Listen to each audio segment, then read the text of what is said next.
that being committed is the investment, right? Compliance is I do something because I have to. Commitment is I do something because I want to, because I believe in the why, because I believe in the vision, because I am passionate about the outcome. And compliance and commitment might as well be that little devil and angel on our shoulders. That's how far apart those two things are. We get them mixed up because sometimes we confuse compliance with commitment. And you just have people on your team that are going to be naturally compliant. I'm a compliant person. I am a rule follower. I am an eldest daughter. I'm always going to be following the rules.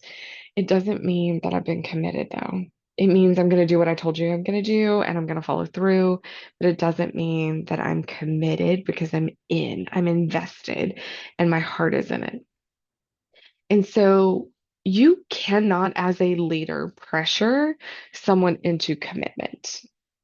You can lead the horse to water, but you can't make it drink, right? Like you cannot force commitment. That comes from inside. You can create some conditions that facilitate commitment. You can do some coaching for yourself to grow, to inspire and lead from a why, but you cannot force commitment. And that is really, really hard. So, what do we do to get people from compliance to commitment? What can we influence? What difference can we make in that journey for them? And there are three things that I really like to focus on when we're moving from commitment to compliance. The first being meaning.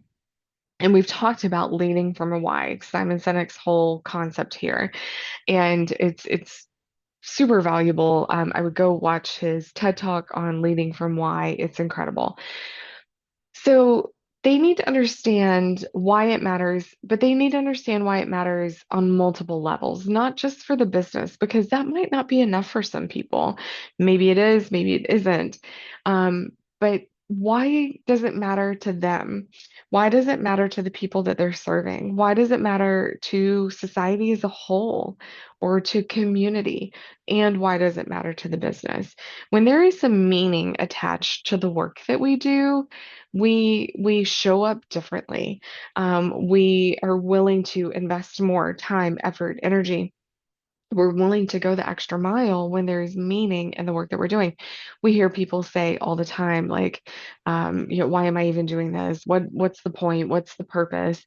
They haven't attached meaning to to their actions, to their day to day showing up and doing this job. And it's important to note also that meaning may change over time. Someone's driving motivation in the beginning may not be their driving motivation a little bit later on. Um, it may adjust in the stage of life that they're in. It may adjust with their experience. It may adjust with their goals for themselves. And you, as a leader, have a job of being in touch with what that is for each person on your team and the people that you work with so that you can have those conversations and help create those bridges for them, bridge that gap. The second thing is voice. People, we have a deep-seated need to be heard. If we didn't, social media wouldn't exist, right? Most of us are not showing up on social media. I am guilty as charged to talk about other people. I want to share with you what my kid did this week. I want to talk about this cool trip I went on. I want to tell you what I'm doing in my business. I want to tell you about the clients that I serve because we're talking about what we are doing. We love to have a voice, an opinion, and a perspective. And if we show up in our jobs and we work for an organization and we don't have a voice, then it's hard to even assign a meaning to it, right? Because who cares? I don't even have a voice to begin with. So, how could I possibly have a purpose or a meaning attached to the work that I'm doing? So, it's very important to create that space and hold your own capacity for being able to give a voice to the people that you work with and the people on your team, right? So, if they're feeling like their perspective hasn't been heard in a long time, or their perspectives are not even taken into consideration before decisions are made, they're not going to have any voice and therefore meaning in the work that they're doing. And this is something that we've talked about the entire time, but trust, trust, trust, trust, trust. This is so huge and so crucial in how we show up. in leadership roles, if we have not developed that trust, then nothing else honestly matters. This is not the foundation of the work that we do, and it's our job to create it, and it's our job to maintain it. The buck stops with you. This is not something you can shortcut, and it is not something that you can circumvent. This is the foundation. This is the glue that holds it together. So they need to know that you see them as a person, not just like a task executor. And they need to know that their voice matters and that there's meaning in what they're doing. Those things are very meaty, they are not fluffy, and they cannot be overlooked. If we are going to move our teams from just straight compliance into commitment where we reduce retention, or, sorry, we reduce turnover, we increase retention, and we grow these people into leadership roles and they have a real investment in the organization and in in what we're creating in our jobs. This part has to happen. This is a non-negotiable. A team that is committed and not just compliant is going to do their work in less time. They're going to require less oversight from you as the leader. Yay. And they're going to bring you problems before they turn into a crisis. That's what we want as leaders. We want to reduce our load and our overwhelm and our burden, make things work more efficiently. Then we've got to move people from compliance into commitment. So, meaning, voice, and trust are the ways that we do this.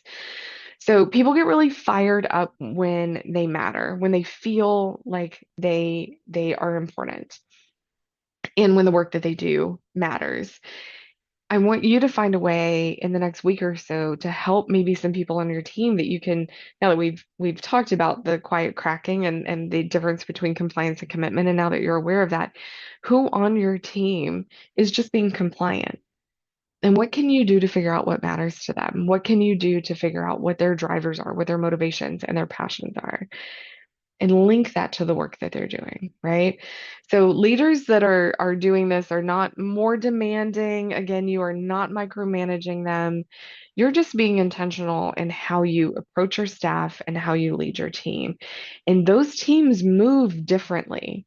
If you have multiple teams with multiple leaders, like when I was an assistant principal, you could tell the difference in the teams and how they moved based on who was leading them at the time. It's a huge correlation between the leader and how that team moves. We want our teams to move with less friction, more organization, more ownership in the work that they're doing, and a lot less resentment on their side and on yours, right? So communication is a place that you feel like you are losing some traction and some credibility and some trust with your team, and you want to talk about how to develop their voice, give them some meeting, and build some trust with them. I would love to talk to you about that. Please reach out to me, info@amycapello.com. You can shoot me a message, whatever. I would love to talk to you. I'd love to learn about what's going on with your team.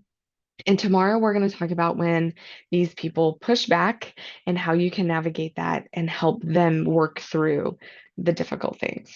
All right. I'll talk to you guys tomorrow. Y'all have a good one.